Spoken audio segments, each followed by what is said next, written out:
ekki að láta eftir okkur að klappa fyrir kórnum okkar.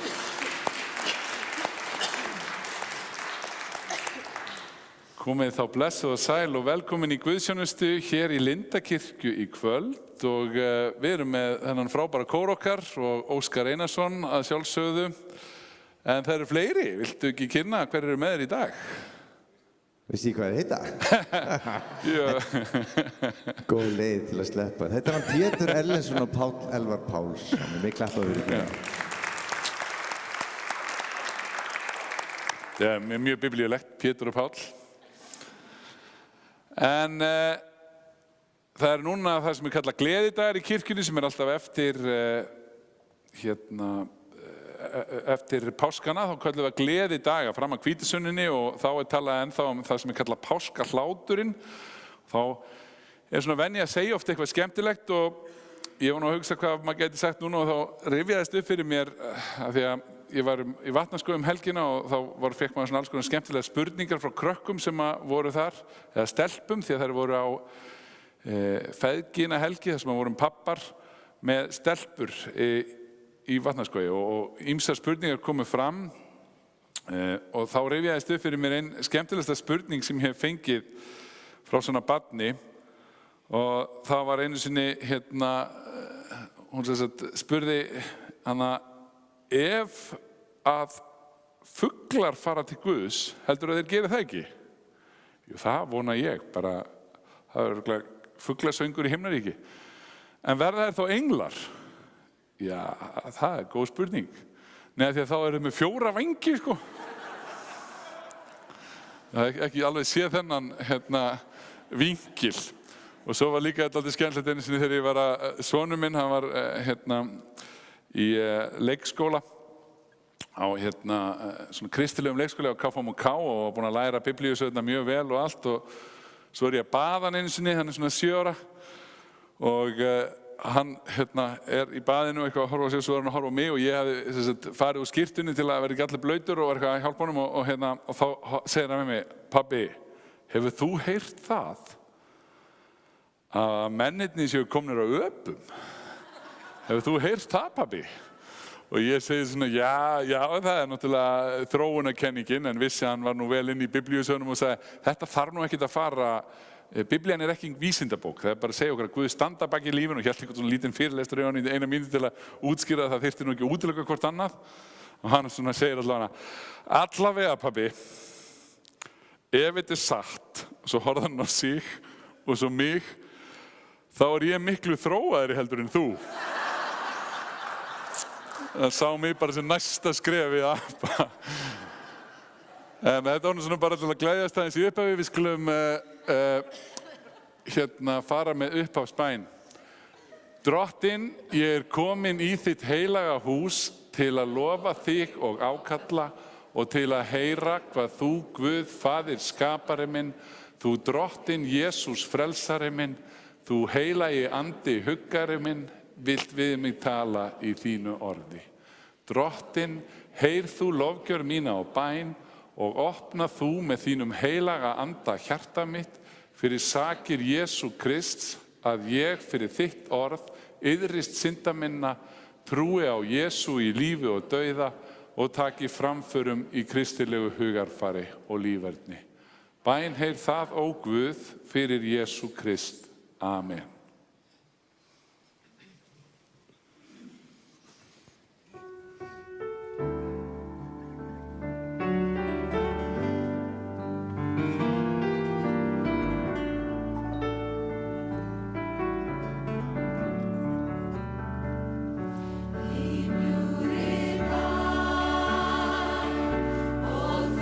Til þín, sem þekkir mig.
Drottinn miskunna þú oss. Kristur miskunna þú oss. Drottinn miskunna þú oss.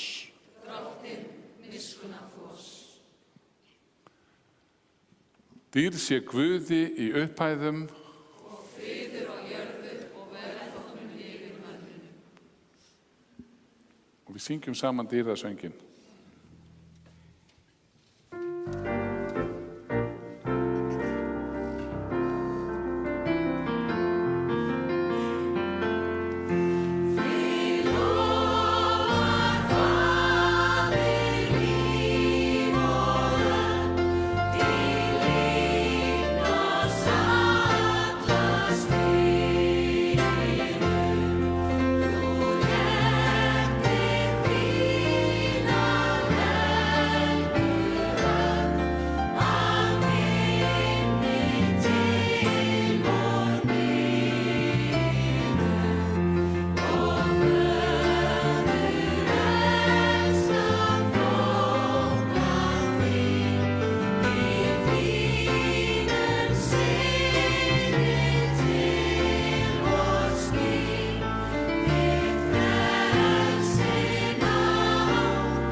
Þann dag Ísak var vaninn af brjósti, gerði Abraham veislu mikla. Sá þá Sara son Hagar, hinnar Egypsku, sem hún hafði fætt Abraham að leik, og sagði við Abraham: Rektu burt ambátt þessa og son hennar, því að ekki skal ambáttasonurinn taka arf með Ísak syni mínum.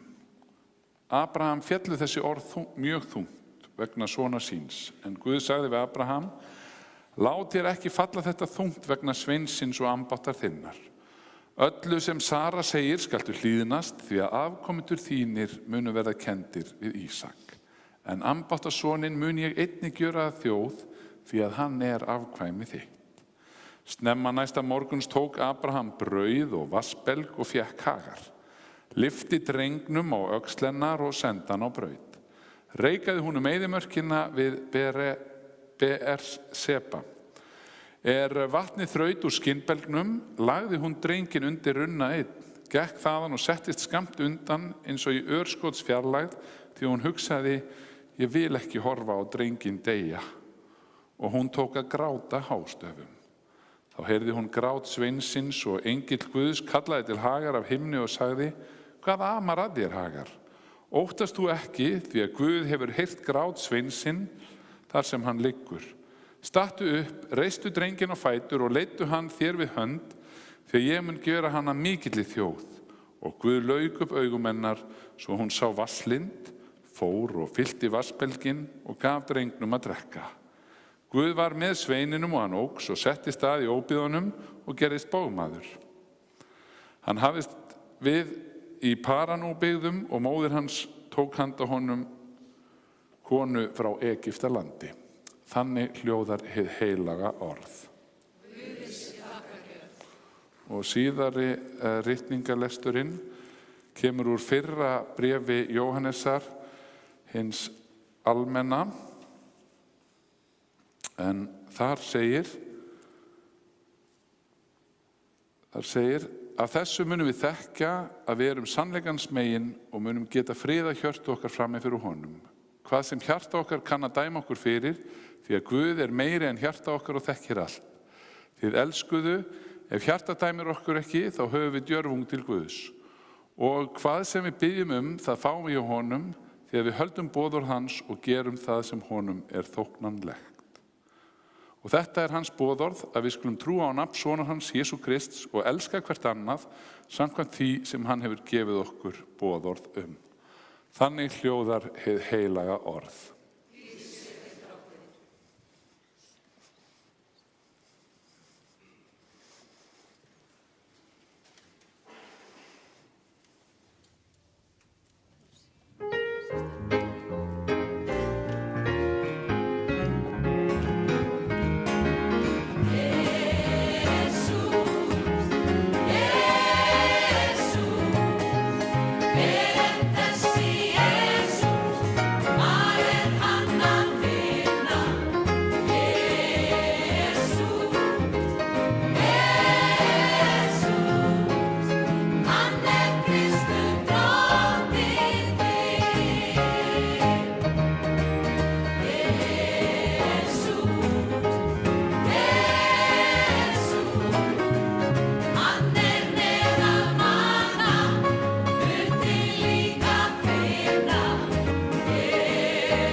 Guðni, þetta er óskarlag frá þér.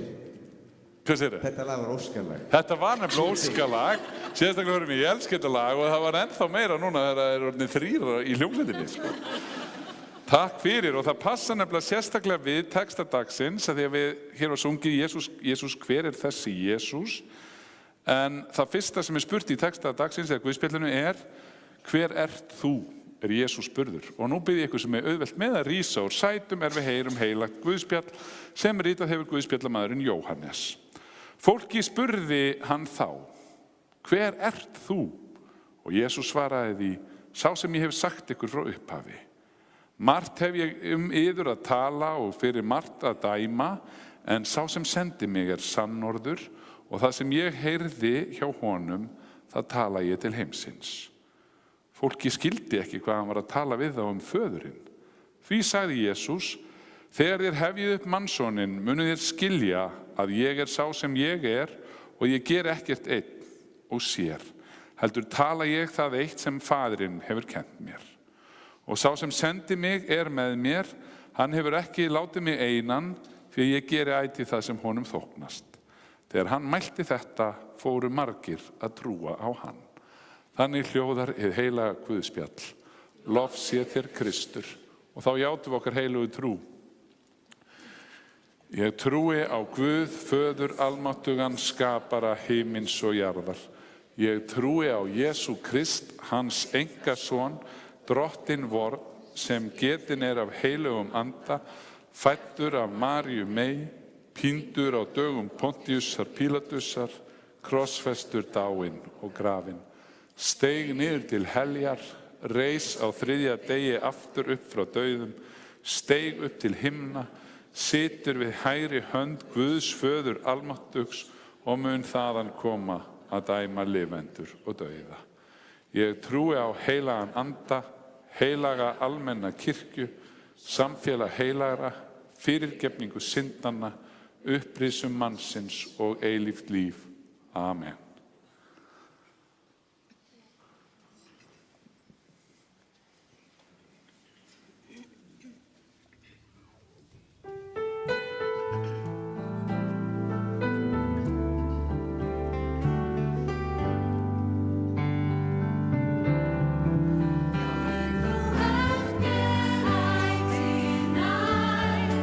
Aldrei þú breytist, Guð minn kær.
var einu sinni staddur í Edinborg og fór í litla búð þar sem var svona kort sem ég fór að gegnum og á einu kortinu stóð eftirfarandi ljóð í íslenskri þýðingu sem svo fallegt. Eitt einstakt líf, það var einu sinni ungur maður, sonur bóndakonu sem bjó í afskekktu þorpi. Hann vann á smíðaverkstæði þar til hann var 30. Þá gerðist hann farandpredikari og ferðaðist í 30 ár. Hann skrifaði aldrei bók, hann gegndi aldrei embætti, hann átti aldrei heimili eða stofnaði fjölskyldu. Hann gerði ekkert af því sem venjulega gerir fólk að mikilmennum. Hann skartaði engu nema sjálfum sér. En almenningsálitið það snerist gegn þessum unga manni. Vinir hans flúðu og hann var framseldur óvininum. Hann var hættur og dæmdur til að vera neldur og kross á milli tveggja þjófa. Þegar ungi maðurinn var að dauða kominn, vörpuðu böðlar hlutkesti það eina sem hann átti, klæðin hans. Og þegar hann var dáinn, fékk hann hvílu í gröf sem var í eigu vinar, sem hafði samúð með þessum unga manni. Síðan þá hafa 19 aldir komið og farið og í dag þessi ungi maður hornsteinn í lífi stórs hluta mannkyns og leiðtogi framfara. Og allir þeir herir sem barist hafa, allir þeir flotar sem siglt hafa, öll þing sem setin hafa verið og allir þeir konungar sem hafa ríkt, hafa ekki haft jafnmikil áhrif á mannkynssöguna og þetta eina einstaka líf. Og þegar ég las þetta og hugsaði, vá, þetta sterk orð. Og fékk mig til að hugsa líf Jesú Krists í svolítið öðru samhengi. Því hann gerði ekkert af því sem venjulega gerir fólk að mikilmennum. En hann lofaði hlutum sem fær fólk enn þann dag í dag til þess að lesa og reyna að skilja og túlka líf sitt út frá og sækja í anda hans sem hann lofaði að væri með okkur. Það síðasta sem hann sagði var, sjá ég með ykkur alla daga, allt til enda veraldar. Og hann sagði líka að hann væri brauð lífsins fyrir þann sem hungraður. Hann sagði að hann væri vatn og þann sem myndi drekka þessu vatni myndi aldrei þyrsta. Af því það væri andlegt og eilíft. Og hann sagði líka að hann væri ljós heimsins. Og í textanum í dag hann spurður hver hann og þá vísar hann í ég sendur af Guði. Og ég hér til að boða sérstakan boðskap. Og þetta það sem kristin kirkja gengur út á, það séu sannindi í því sem var lesið í Guðspjallinu áðan og að við megum leggja traust okkar á það að við erum ekki ein í þessum heimi. Að það elskandi hugur sem þekkir sorgir okkar og gengur með okkur og getur líka gefið okkur nýja sýn, opna augu okkar á nýjan hátt. Og ég var helgina í Vatnaskógi með feðrum og það alltaf svolítið skemmtilegt því að það kemur tímapunktur á morgninum, þá var smá fræðsla og við horfum að þessu sinni á fyrirlestur sem fyrirlestari sem hefur skoðað hvaða sem gerir fólk hamingjusamt og hvað hjálpa mann að eiga áhrifalíkt líf og vera áhrifaríkur uppalandi. Það var eiginlega þema í þessum TED fyrirlestri. Og það var svo skemmtilegt, hún var svolítið að tala reyndar í bandarískt samhengi að segja að það allt of margir sem eru svo mikið að hugsa að börnin þeirra nái nógu langt og horfa bara á ákveðna skóla og ef þau sjá ekki, koma inn í þessa skóla þá finnst þeim að hafa mistekist. En hún sagði, það bara ekki svoleiðis. Hlutverk okkar sem foreldrar ekki að reyna að koma börnum í einhverju skóla sem bara 1% kemst í og 99% sem sækjum fá neitun, heldur það að minna þau á að sama hvað þau taka sér líf fyrir í lífsins verkefnum, að þá liggur hamingjan ekki endilega í að vera í einhverjum ákveðnum skóla. Sama hvar maður í lífinu, þá getur maður orðið hamingjusamur. Og hún sagði rannsóknir sína þess besta sem við gerum börnunum okkar, það annars vegar að kenna þeim húsverk. Því ef þau læra það og gera það og að þá vita þau að lífið ekki bara skemmtun. Það þarf að hafa aðeins fyrir hlutunum og þá veit maður líka að maður þarf að hafa fyrir hlutunum og maður þarf að leggja stundum á sig fyrir aðra þegar maður kemur inn í aðstæður.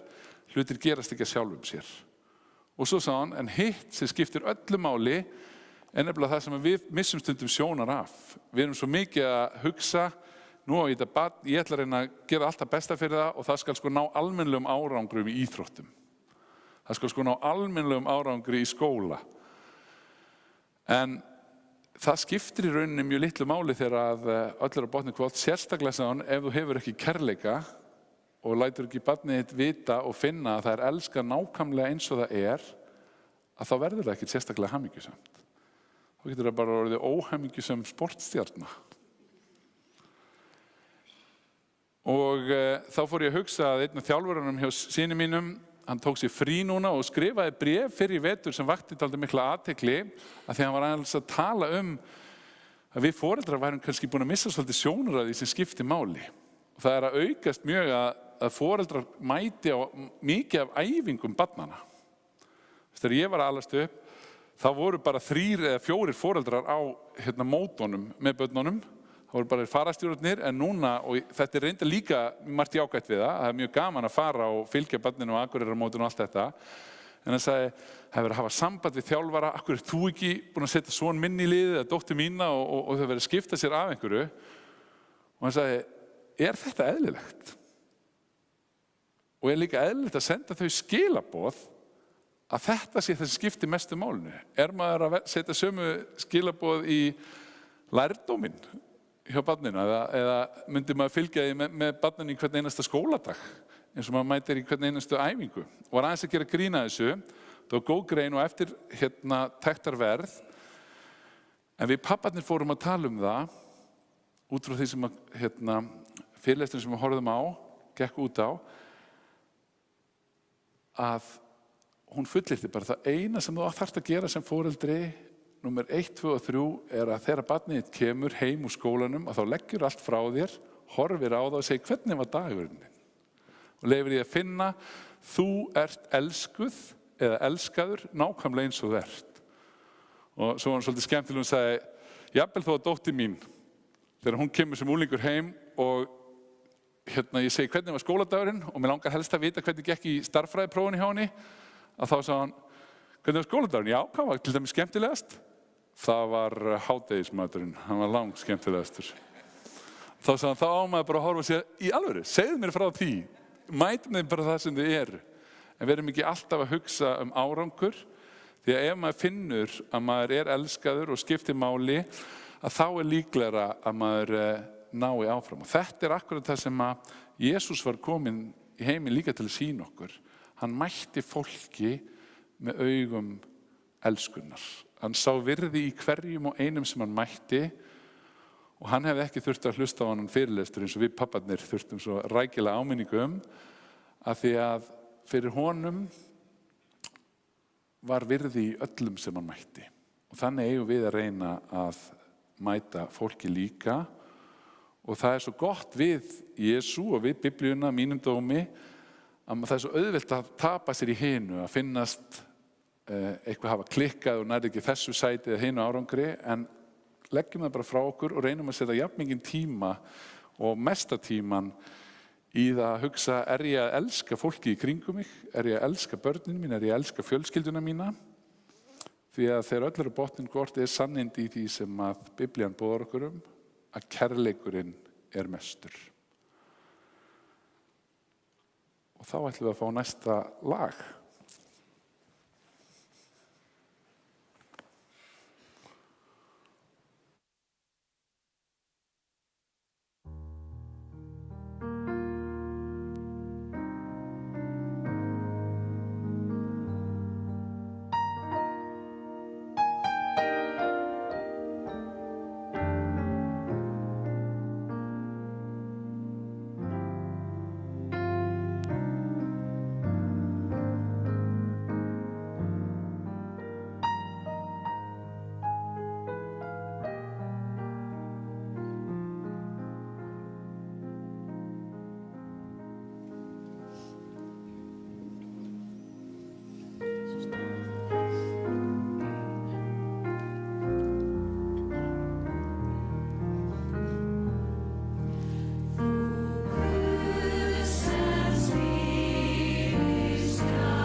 þá komið að bænastundinni hjá okkur hér í Lindakirkju og það alltaf sama hefðin að það hægt að standa hérna upp og kveikja á bænakerti við bænaaltarið hér baka til í kirkjunni og það má líka skrifa niður þakkarefni eða eitthvað sem að þið viljið þakka fyrir eða eitthvað sem að þið hafið áhyggjur af, einstaklingar sem að þið þekkið sem eru í sorg eða erfiðleikum eða einhver málefni sem þið sjálfur að glíma við, endilega skrifið þau niður og traustur bænahópur hittist hér á 50. klukkan 9 og biður fyrir því sem þið skrifið eða þakkar fyrir. Svo má náttúrulega líka bara sitja í sínu sæti og ákalla Guð í huganum og munum að þetta er heilög stund og mikilvægt að biðja frá hjartanu.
Guð, við þökkum fyrir að við fáum að koma hér saman í kirkju þinni til þess að sækja til þín uppörfun og styrk.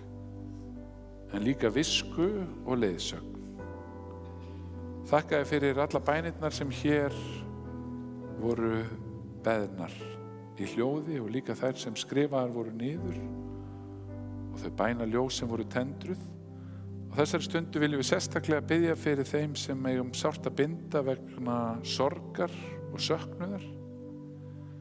Við biðjum fyrir fjölskyldum hér í sókninni sem að hafa mist mikið og eru í sárum. Leyfðu þeim að finna að þú ert með þeim í þeim dimma dal sem þau ganga í gegnum.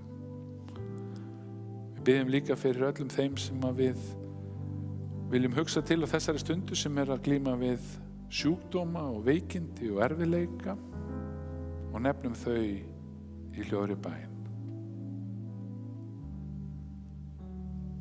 Svo biðjum við fyrir öllum þeim sem að líður illa eða hafa verið jaðarsett eða fá ekki að njóta sín eða beitt órétti. Vektu þeim von og djörfung. Svo biðjum við líka fyrir öllum þeim sem búa við hungursneyð eða stríðsástand. Gefðu fleiri friðflytjendur í heiminn. Opnaðu líka augu okkar fyrir því hvernig við getum vaxið í kærleika og trú. Svo segjum við saman bænina sem þú kenndir. Faðir vor, þú sem ert á himnum, helgist þitt nafn, tilkomi þitt ríki, verði þinn vilji svo jörðu sem á himni. Gef oss í dag vort daglegt brauð og fyrirgef oss vorar skuldir, svo sem vér og fyrirgefum vorum skuldunautum. Eigi leið þú oss í freistni, heldur frelsa oss frá illu, því að þitt er ríkið, mátturinn og dýrðin að eilífu. Amen. Og við biðjum líka Guð fyrir þeim kosningum sem framundan eru. Við felum þér biskupskosningarnar að réttur aðili leiði kirkjun okkar. Við felum þér líka forsetakosningarnar að við fáum góðan þjóðhöfðingja. Vaktu yfir þessum kosningum. Í Jesú nafni. Amen.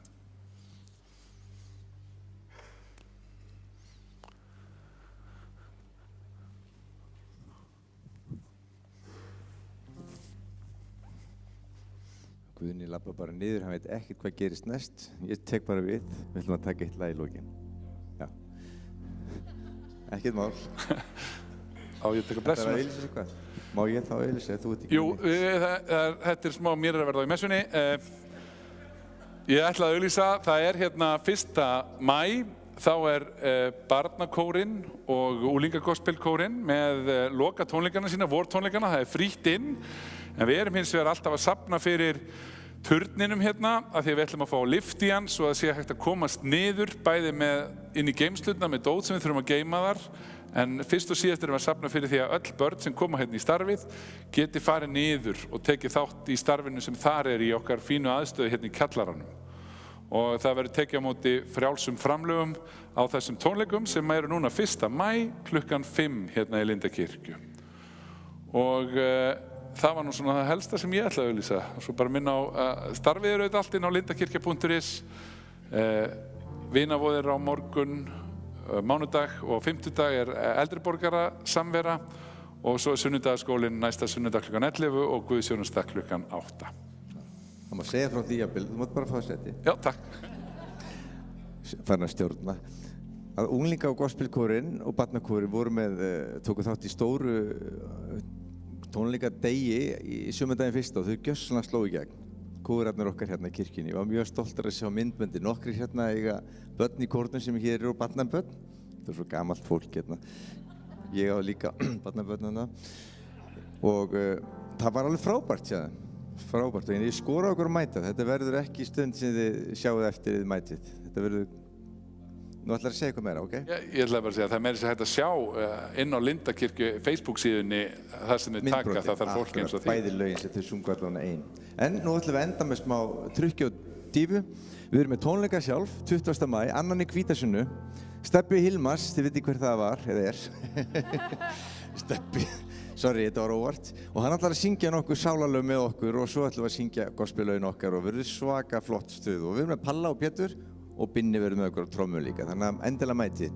En nú ætlum við að taka smá stuð hérna og Kitty leiður okkur í þessu. Já, amen.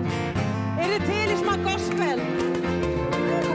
Kirkja, ef ekki að standa fætur?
Takk kærlega, elsku kór, Páll, Pétur og Óskar.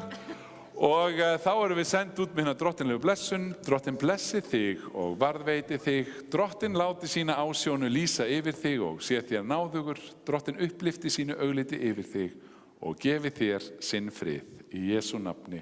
Amen. Og farið í friði og þjónið drottni með gleði.